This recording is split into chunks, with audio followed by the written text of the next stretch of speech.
Hello my all dear students of 5th class. So last video में हमने हमारा SST का चैप्टर कंप्लीट किया था and from today we are going to start our science. Okay, so हमारे science का chapter number 8 का नाम क्या है? Soil erosion and conservation. अब सॉइल इरोजन और कंजर्वेशन होता क्या है? आज का हमारा सेशन काफ़ी छोटा है, तो देखते हैं हम इसमें। आज हम कंप्लीट करेंगे let's begin and from tomorrow we will start our chapter. So let's see what is here in our let's begin. Story of a rock. ये एक स्टोरी है किसकी? रॉक की। तो क्या है देखो, hello friends I am Rocky. क्या बोल रहा है कि हेलो फ्रेंड्स मैं हूँ Rocky. I want to tell you my story. मैं आपको अपनी स्टोरी बताना चाहता हूँ। Many years ago, I was a giant rock, the biggest amongst the all rocks found in this area. वो क्या बोल रहा है कि बहुत साल पहले मैं एक बहुत बड़ा रॉक था, इवन इस एरिया में पाया जाने वाला सबसे बड़ा रॉक। ठीक है, I was very proud and soon I was rude and arrogant to all my fellow friends.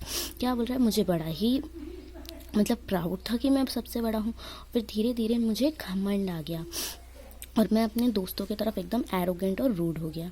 I always thought that no one could beat me as I was the biggest and strongest. और मुझे हमेशा ये लगता था कि मुझे तो कोई हरा ही नहीं सकता क्योंकि मैं सबसे बड़ा और सबसे स्ट्रॉन्ग हूँ। But time proved me wrong. लेकिन टाइम ने मुझे रॉन्ग प्रूव किया। Slowly I started developing cracks on my body and I become weak. धीरे धीरे क्या हुआ? वो क्या बोल रहा है कि मुझ में क्रैक्स आने लगे, है ना, दरारें पड़ने लगी और फिर धीरे धीरे मैं कमज़ोर हो गया। फिर there were many reasons which led to the development of cracks. और वहाँ बहुत सारे रीजन्स थे जिसके कारण मुझ में क्रैक्स आए। One major reason was that during the day I use to expand due to extreme heat and in the night when the temperature dropped I use to cool down and contract. क्या बोल रहा है? एक जो बड़ा reason था वो क्या था कि दिन के समय में मुझ पे बहुत ज़्यादा हीट बढ़ती थी और रात में एकदम ठंडक पड़ती थी जिसके कारण मुझ में क्रैक आ रहे थे। However, not all my parts expanded and contracted at the same rate and this resulted in cracks. और फिर क्या हुआ? धीरे धीरे जो उसके पार्ट्स थे यानी रॉकी के, है ना, वो एक्सपैंड होते गए और उसके कारण उनमें जो क्रैक थे वो बढ़ते चले गए। During rain water got deposited in the crack. और बारिश के समय क्या हुआ कि बारिश का पानी उन क्रैक्स के अंदर चले गया। They also expanded and contracted due to temperature variation in day and night during the result in the widening of the crack. और जब वो पानी अंदर जाते गया फिर उसमें हीट, दिन और रात का टेम्परेचर के कारण जो क्रैक्स थे वो बढ़ते चले गए, बड़े होते गए। ठीक है, river was also responsible for my wear and tear from rock to soil. और रिवर भी क्या बोल रही है वो कि रिस्पॉन्सिबल थी कि मैं रॉक से सॉइल में कन्वर्ट हो गया। Strong winds also wind in my cracks. और जो बहुत तेज़ हवाएं थी उनके कारण भी मेरे जो क्रैक्स थे वो बहुत ज़्यादा बढ़ गए। Gradually this cracks caused me broken into smaller pieces. और उसके बाद जो मेरे क्रैक्स थे उन्होंने मुझे तोड़ दिया और मैं छोटे छोटे पीसेस में बढ़ गया। With time these smaller pieces got converted into smaller particles and formed soil.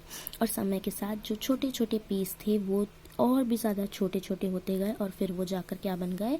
Soil बन गए। I have now turn to soil from rock. और वो क्या कह रहा है कि मैं अब रॉक से सॉइल में कन्वर्ट हो चुका हूँ। But I am happy. पर अब मैं खुश हूँ because I am not important for living things. क्यों? क्योंकि मैं लिविंग थिंग्स के लिए अब इम्पॉर्टेंट हूँ।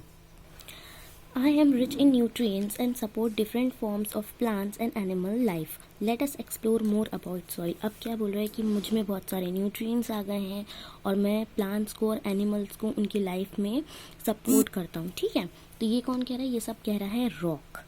तो यहाँ पे हमने जो ये स्टोरी पढ़ी इसमें हमने ये देखी कि कैसे रॉक जो था वो उसमें क्रैक पड़ते पड़ते पड़ते पड़ते पड़ते वो क्या बन गया? सॉइल में कन्वर्ट हो गया। Right. So as I said before that today our session is going to be very small, so here this is the last topic for today, but your homework is you have to find the types of soil. आपके chapter में ही soil के types दिए हुए हैं। आपका homework ये है कि आप उनके नाम लिखेंगे, ठीक है, अपनी रफ कॉपी में, और वो आप मुझे सेंड करेंगे। ठीक, और इसके आगे जो हमारा लेसन है वो हम स्टार्ट करेंगे कल से, तो वो पढ़ेंगे हम नेक्स्ट वीडियो से। Till then take care and bye all of you and you all have to do your homework. Okay.